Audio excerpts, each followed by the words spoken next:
дар шаҳри Турсунзода рӯзи парчами давлатии ҷумҳурии Тоҷикистон бо як шукӯҳи хоса таҷлил гардид. намояндагони мақомоти иҷроии ҳокимияти давлатӣ, корхонаву ташкилот, сарбозону афсарон ва хонандагони муассисаҳои таълимӣ, коллеҷу литсейҳо дар кӯчаву хиёбонҳои шаҳри Турсунзода зери парчами сулҳу саодати кишвар роҳпаймоӣ намуданд. роҳпаймоии сокинони шаҳр бозгӯи он буд ки зери рамзи муқаддаси миллии парчами давлатӣ сиёсати созандагиву бунёдкоронамонро ба хотири баланд бардоштани сатҳу сифати зиндагии мардум дар ҷомеаи нав, ҷомеаи озоду демократӣ ва ҳуқуқбунёду дунявӣ пеш мебарем.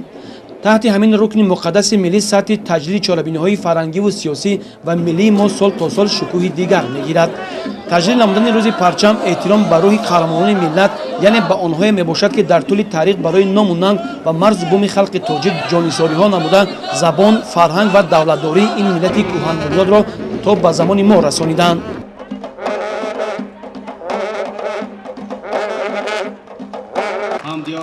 баъдан дар назди муҷассамаи шоҳ исмоили сомонӣ чорабинии идона бахшида ба рӯзи парчами ҷумҳурии Тоҷикистон баргузор гардид.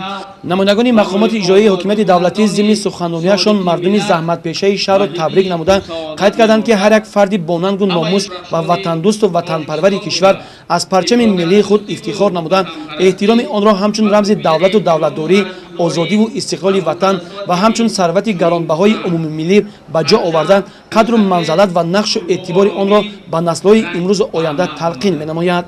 барномаи театркунандашудаи шӯъбаи фарҳанги шаҳри Турсунзода ки аз шеъру тарона, рақсҳои ҷолиб, суруду мусиқии дилнавоз ва саҳнаҳои тамошобоб иборат буд, писанди ҳамагон гашт. инчунин дар чорабинӣ хонандагони муассисаҳои таҳсилоти миёнаи умумӣ бо пешниҳоди таронаҳои ватандӯстона ки инсонро ба ҳифзу посдоштани неъмати бебаҳои замони соҳибистиқлолӣ талқин менамояд, хотири ҳозиринро шод гардониданд. бояд гуфт ки чорабиниҳои фарҳангиву фароғатӣ бахшида ба рӯзи парчами давлатии ҷумҳурии Тоҷикистон дар шаҳри Турсунзода то дер боз таҷлил гардид.